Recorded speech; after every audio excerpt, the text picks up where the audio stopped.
कहानी के शुरू में हमें एक प्लेन दिखाया जाता है जिसमें कात्या नाम की एक छोटी बच्ची अपनी मॉम के साथ रसिया जा रही थी। सफ़र में कात्या सो जाती है, पर जब उसकी आंख खुलती है तो पता चलता है कि प्लेन में कोई खराबी आ गई है। जब वह अपनी मॉम को देखती है तो उसे अपनी मॉम दिखाई नहीं देती और प्लेन में ऐलान होता है कि थोड़ी देर में प्लेन इमरजेंसी लैंडिंग करेगा। तभी बच्ची डर जाती है और अपनी मॉम को देखने के लिए पीछे मुड़कर देखती है तो उसे एक बूढ़ी औरत दिखाई देती है जो कोई मंत्र पढ़ रही थी। अचानक उस औरत की आंखें सफ़ेद हो जाती है और वह बच्ची डरकर बेहोश हो जाती है और तभी पूरा प्लेन क्रैश हो जाता है और इस हादसे में सभी लोगों की जान चली जाती है। बस वह छोटी बच्ची बच जाती है, इसलिए खबरों में वही छोटी बच्ची छाई हुई थी। अब हमें कहानी में 20 साल बाद का सीन दिखाया जाता है जहां कात्या की शादी हो गई है। अब इसकी एक बेटी भी है, पर न्यूज़ रिपोर्टर आज भी उसका इंटरव्यू लेने के लिए उसे परेशान करते रहते हैं। अब कात्या अपनी बच्ची के साथ होती है, तभी एक न्यूज़ रिपोर्टर आकर 20 साल पहले हुए हादसे के बारे में पूछने लगता है। तो कात्या कहती है कि अब मैं उस हादसे को भूल चुकी हूँ और वह अपनी बच्ची को लेकर वहाँ से एयरपोर्ट पर चली जाती है क्योंकि वह अपनी बेटी को दादाजी के पास ले जा रही थी। यह प्लेन छोटा ही था। प्लेन उड़ान भरने से पहले उनकी मुलाकात एक रिपोर्टर से होती है। रेडियो पर मौसम की खराबी की खबर सुनकर कात्या काफ़ी परेशान हो जाती है, तो रिपोर्टर उसे हिम्मत देता है कि तुम घबराओ नहीं, सब अच्छा ही होगा, मौसम भी जल्दी ही अच्छा हो जाएगा। अब कात्या पीछे देखती है कि पीछे वाली सीट पर शोर हो रहा है। वहाँ एक बूढ़ी औरत थी जिससे घबराहट हो रही थी, उसे दौरे पड़ रहे थे। अब कात्या दिमाग की डॉक्टर थी, तो वह बूढ़ी औरत के पास जाकर उसे संभालती है और दवाई देती है जो वो खुद भी लेती थी। अब हम प्लेन में आगे एक आदमी को देखते हैं जो काफ़ी बड़ा बिजनेसमैन था, जो अपने साथ वाली सीट पर एक आदमी को बैठा हुआ देखता है जो एक आर्टिस्ट होता है जो अभी एक पेंटिंग बना रहा था। अब प्लेन आगे बढ़ता है। कात्या वॉशरूम में थी, तभी उसे अपनी मॉम की आवाज़ आती है। अब वह जैसे ही दरवाज़ा खोलती है तो वह एक घर में आ जाती है। यह वही घर था जहां कात्या अपनी मॉम के साथ रहा करती थी। अब वह पूरे घर में घूमती है और बाहर जाने के लिए जैसे ही दरवाज़ा खोलती है तो वह वापस इसी प्लेन में आ जाती है। वह हैरान हो जाती है, पर तभी वहाँ आगे जाकर देखती है कि इमरजेंसी का दरवाज़ा ब्लॉक है। तभी वहाँ एयर होस्टेस आ जाती है और उसे अपनी सीट पर बैठने के लिए कहती है। वहाँ रिपोर्टर कात्या से कहता है कि आखिर तुम इतनी परेशान क्यों हो रही हो, पर यहाँ कात्या उसे भी कोई जवाब नहीं देती। तब कात्या की बेटी उस रिपोर्टर को उस प्लेन एक्सीडेंट के बारे में बताती है। अब थोड़ी देर बाद बादल लाल रंग के नज़र आने लगते हैं और इस प्लेन की सारी खिड़कियों पर हाथ नज़र आने लगते हैं। कात्या भी सो जाती हैं और उसे सपना आता है जहां वह अपनी मॉम के साथ बैठी होती है और खाना खा रही होती है। यह वक्त प्लेन हादसे के बाद का था। कात्या अपनी मॉम से कहती है कि मेरे पैर पर जो निशान बना हुआ है वह जल्दी ठीक हो जाएगा ना मॉम। तो मॉम कहती है कि पता नहीं बेटा, क्या पता यह निशान तुम्हारी टांग पर हमेशा के लिए रह जाए। तभी कात्या सामने कांच पर अपनी मॉम की परछाई देखती है जो काफ़ी डरावनी लग रही थी। तो कात्या अपनी मॉम से पूछती है कि क्या उस प्लेन हादसे में आप मर गई थी। यह सुनकर उसकी मॉम को काफ़ी बुरा लगता है और वह कात्या से कहती है कि तुम मुझसे ऐसे फालतू सवाल पूछना बंद कर दो क्योंकि उस हादसे को 3 महीने हो गए हैं। अब जब उसकी मॉम बर्तन धो रही थी तो उसे अजीबोगरीब आवाज़ें आने लगती है और उसकी मॉम का सिर अजीबोगरीब तरीके से हिलने लगता है और अचानक उसकी मॉम गर्दन मोड़कर कात्या को घूरने लगती है और इसी सपने के साथ कात्या की आंख खुल जाती है और वह काफ़ी डर जाती है। तभी प्लेन में एक झटका लगता है और इससे सारे यात्री काफ़ी डर जाते हैं। अब अचानक बूढ़ी औरत के पति की तबीयत इतनी ख़राब हो जाती है कि वह बेहोश हो जाता है, इसलिए एयर होस्टेस के साथ भी सारे यात्री उसकी मदद करने के लिए जाते हैं। अब उसको ज़मीन पर लेटा दिया जाता है, पर तभी उस आदमी को होश आ जाता है, पर उसकी आंखें सफ़ेद हो जाती है। वह ज़ोर ज़ोर से हिलने लगता है और अचानक उठकर कात्या को पकड़ लेता है और अजीबोगरीब मंत्र पढ़ने लगता है और तभी अचानक वह गिर पड़ता है और कात्या काफ़ी घबरा जाती है क्योंकि उसने फिर से वही सफ़ेद आंखें देखी थी जो बचपन में उसने उस बूढ़ी औरत की देखी थी। तभी उसे उस रिपोर्टर के पीछे एक हाथ दिखाई देता है और वह सोच रही थी। तभी उस बूढ़े आदमी की मौत हो जाती है। अब प्लेन भी अपने कंट्रोल से बाहर हो रहा था, इसलिए एयर होस्टेस उन सबको अपनी सीट पर बैठकर ऑक्सीजन मास्क लगाने को कहती है। तभी प्लेन में एक जोरदार झटका लगता है और वह एयर होस्टेस उछलकर नीचे गिर जाती है और बेहोश हो जाती है। अब ऑक्सीजन न होने की वजह से कात्या धीरे धीरे बेहोश होने लगती है और उसे वही बूढ़ी औरत नजर आती है। अब फिर जब कात्या को वापस होश आता है तो अब वह प्लेन भी कंट्रोल में था। कात्या जल्दी से उठकर अपनी बेटी के पास जाती है। बच्ची काफ़ी रो रही थी तो काव्या उसे संभालती है। तभी वहाँ रिपोर्टर आता है और पूछता है कि तुम्हें क्या हो गया था। तभी कात्या उसे उस बूढ़ी औरत के बारे में बताती है कि मेरे साथ बचपन में एक प्लेन हादसा हादसा हुआ था उसमें मैंने उस बूढ़ी औरत को देखा था जो मंत्र पढ़ रही थी, और वही मंत्र उस बूढ़ी औरत के हस्बैंड ने मेरे कान में बोला है। मुझे लगता है कि वह बूढ़ी औरत मेरे से नाराज़ है क्योंकि उस प्लेन हादसे में मेरे अलावा सभी मारे गए थे। अब उस औरत की आत्मा मुझे मारना चाहती है। तभी रिपोर्टर कहता है कि ऐसे सोचकर परेशान नहीं होना चाहिए, मुझे लगता है कि अब तुम्हें वह दवाई भी बंद कर देना चाहिए क्योंकि हो सकता है दवाइयों की वजह से तुम्हें ऐसे ख्याल आ रहे हों। इसके बाद कात्या अपनी बेटी के पास जाती है जहां उसने एक ड्राइंग बनाई थी। ड्राइंग में 19 नंबर की सीट भी बनाई थी जहां पर वह बैठने की जिद करती है, पर कात्या उसे मना कर देती है। अब आगे कात्या को लगता है कि प्लेन उड़ने से पहले ही मैंने अपनी मॉम की आवाज़ सुनी थी, तो हो सकता है कि वह मुझे किसी चीज़ के लिए बता रही हो, चेतावनी दे रही हो। अब बिजनेसमैन उस आर्टिस्ट को बताता है कि मैं पिछले एक सप्ताह से यात्रा कर रहा हूँ और अब मैं अपनी फैमिली के पास जाना चाहता हूँ, और वह उसे अपनी फैमिली की फ़ोटो मोबाइल में दिखाता भी है, मगर वह आर्टिस्ट उस पर ध्यान नहीं देता और अजीब तरीके से अपनी ड्राइंग बनाने लगता है, और वह उसी बिजनेसमैन की ड्राइंग बना रहा था।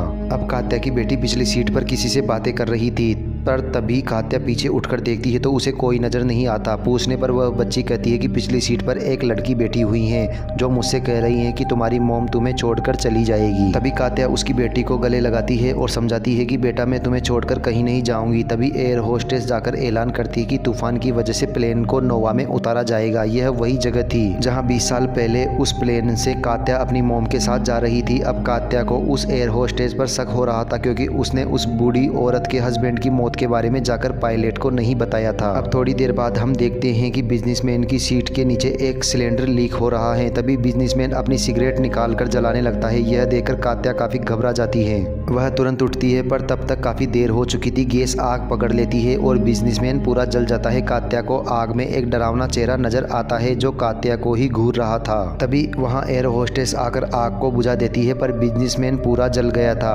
पर उसकी जान बच जाती है। तभी कात्या को एक परछाई नजर आती है जो उसकी बेटी के पास जा रही थी। तभी कात्या भागकर उसकी बेटी के पास जाती है, मगर वह सामने खुद को ही बैठा पाती है जहां वह फिर से ख्यालों में चली जाती है। यह वक्त उसका इस प्लेन में बैठने से पहले का था जहां कात्या अपनी बेटी के साथ थी। हम देखते हैं कि कात्या के पैर पर वही निशान बना हुआ है जो बचपन में उस प्लेन हादसे में बन गया था, और इसी के साथ ही वह ख्याल से बाहर भी आ जाती है। अब कात्या लगातार एक ही जगह पर देख रही थी तो उसकी बेटी भागकर उसके पास आ जाती है और कहती है कि मॉम आप एक ही जगह पर क्यों देख रही हो, आपने मुझे देखा तक नहीं। पर कात्या उससे माफ़ी मांगकर उसे गले लगा लेती है।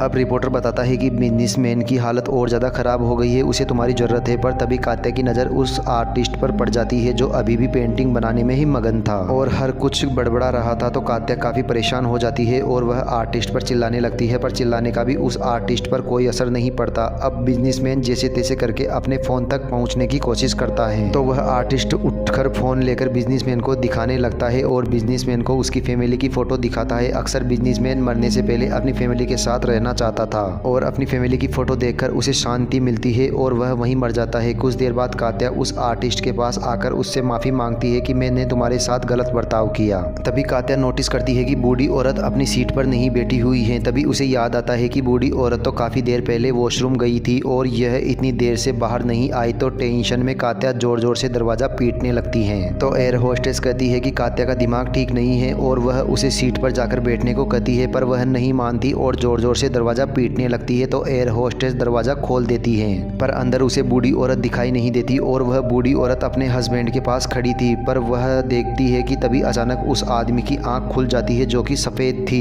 और वह अचानक उस पर हमला कर देता है। तो कात्या पीछे गिर जाती है और वह जैसे ही गिरती है तो वहाँ पर बहुत सारे काले हाथ आकर उसे पकड़ने की कोशिश करते हैं। वह काफ़ी डर जाती है और चिल्लाने लगती है, पर तभी वह नोटिस करती है कि वह सीट नंबर 19 पर है और बचपन में जब वह प्लेन हादसा हुआ था तब भी वह सीट नंबर 19 पर ही थी। अब वह थोड़ी देर बाद उठ जाती है और देखती है कि बूढ़ी औरत के हस्बैंड की बॉडी अभी भी वहीं पर पड़ी है, वह जैसी की तैसी ही है। और जब वह आगे बढ़ती है तो किसी की परछाई को देखती है और वह जल्दी से अपनी बेटी के पास आती है और कहती है कि हमें जल्दी से जल्दी इस प्लेन को छोड़ना होगा, और रिपोर्टर उसे रोकने की कोशिश करता है। तभी उसकी आंख से खून आने लगता है और वह बेहोश हो जाता है। तभी अचानक एक एयर होस्टेस के मुंह से भी पानी निकलने लगता है, वह तड़पने लगती है और इस एयर होस्टेस की आंखें भी सफ़ेद हो गई थी और वह भी मर जाती है। अब कात्या यहाँ भागकर उस आर्टिस्ट के पास आती है और उसकी ड्राइंग बुक को छीन लेती है और वह देखती है कि यहाँ पर जिसकी ड्राइंग इस आर्टिस्ट ने बनाई है उसकी मौत हो गई है और इस हिसाब से अगली बारी कात्या की ही थी। अब कात्या उससे कुछ पूछती उससे पहले ही उसकी बॉडी जलकर राख बन जाती है। वह काफ़ी डर जाती है और अपनी बेटी का हाथ पकड़कर पायलट वाली केबिन में जाने की कोशिश करती है। तभी एयर होस्टेस और रिपोर्टर उसे ऐसा करने से भी मना कर रहे थे पर वह नहीं मानती। पर तभी अचानक एक अदृश्य शक्ति एयर होस्टेस को उड़ाकर ले जाती है।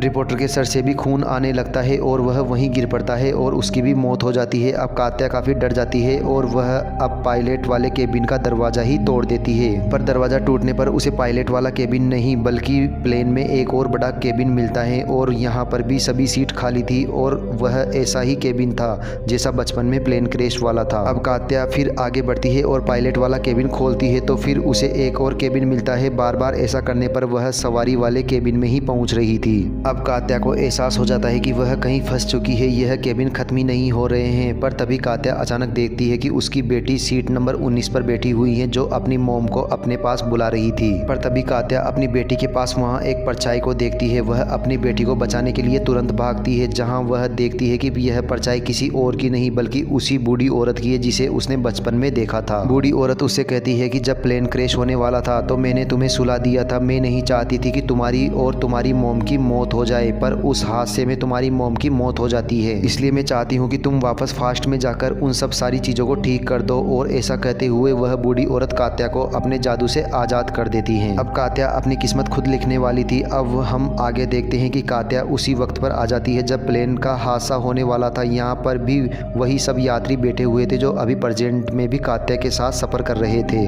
बूढ़ी औरत और उसका हस्बैंड भी उसी सीट पर बैठे हुए थे। बूढ़ी औरत के हस्बैंड को दिल का दौरा पड़ता है तो कात्या की मॉम उसकी मदद करने जाती है। अभी जैसे प्रेजेंट में कात्या सब लोगों की मदद कर रही थी वैसे ही फास्ट में भी कात्या की मॉम सबकी मदद कर रही थी। प्रेजेंट में कात्या की बेटी उसे सीट नंबर 19 पर बैठने के लिए कहती है ताकि फास्ट में कात्या और उसकी मॉम अपनी जान बचा सके। जहाँ कात्या बच गई थी और उसकी मॉम मारी गई थी, अब कात्या फिर से अपने फास्ट में चली जाती है जहाँ वह बच्ची थी और हमें प्लेन क्रैश वाला समय दिखाया जाता है। अब यहाँ कात्या की मॉम बेहोश हो जाती है तो कात्या किसी भी तरह से अपनी मॉम को खींच कर लाती है और सीट नंबर 19 पर लेटा देती है। इसके बाद प्लेन क्रैश हो जाता है और इसमें सारे लोग मारे जाते हैं। बस 2 लोग बचते हैं, कात्या और उसकी मॉम जो कि सीट नंबर 19 पर थे और इसलिए पूरी फिल्म में सीट नंबर 19 का बार बार जिक्र हो रहा था। और इसी के साथ यह मूवी यहीं खत्म हो जाती है। दोस्तों यह मूवी आपको कैसी लगी? अगर वीडियो पसंद आई हो तो चैनल को सब्सक्राइब कर दीजिए और वीडियो को लाइक कर दीजिए। मिलते हैं अगली मूवी के साथ।